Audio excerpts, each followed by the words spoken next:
বর্ষার আবহাওয়ায় আমার বাড়ির সকলেরই কিছু না কিছু লেগেই আছে, ঠান্ডা জ্বর সর্দি কাশি। সেই সঙ্গে আমি আর বাদ গেলাম না। আমি একা দল ছাড়া হয়ে লাভ কি, ওই ঠান্ডা লাগার দলেই যোগ দিলাম। ঠান্ডা লেগেছে, ঝাল ঝাল একটু ভর্তা খেতে ইচ্ছা করলো, কিন্তু সবজি তো হাতের কাছে পেলাম না। পেলাম মুসুর ডাল, তাই মুসুর ডাল আর চিংড়ি মাছ ভর্তা বানাবো। ডালটা ধুয়ে পরিষ্কার করে নিয়েছি, আর চিংড়ি মাছগুলো লবণ হলুদ আর একটু সর্ষের তেল মাখিয়ে একটা কাপড়ের পুটলির মধ্যে এবার ওটা ভাতের মধ্যে দিয়ে দেবো। কাপড়ের মধ্যে ডাল ভাতে দিয়ে, এটা আমার দিদার কাছ থেকে শিখেছি। একটা পরিষ্কার কাপড় চারিদিক থেকে সেলাই করে নিয়ে একদিকটা ফাঁকা রেখে সেখান দিয়ে ডালটা দিয়ে দিতে হবে। তারপরে ভাতের মধ্যে দিয়ে দিলাম ডালের পুটলিটা।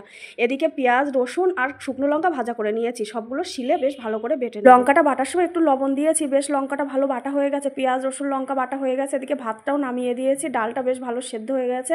কাপড়ের মধ্যে থেকে এবার ডালটা বের করে নেব। ডাল আর চিংড়িটা বের করে নিয়ে বেশ ভালো করে মাখিয়ে নেব। এরপর দিয়ে দেবো পেঁয়াজ রসুন আর লঙ্কা বাটা। এরপরে কোচানো কাঁচা পেঁয়াজ একটু লবণ দিয়ে ভালো করে চটকিয়ে নেব। এরপর দরাজ হাতে কাঁচা সর্ষের তেল দিয়ে ভর্তা মাখা কমপ্লিট করে নিলাম। ছোট মা খেতে বসেও গেছে। গরম ভাতে এমন ভর্তা থাকলে আর কিছুই দরকার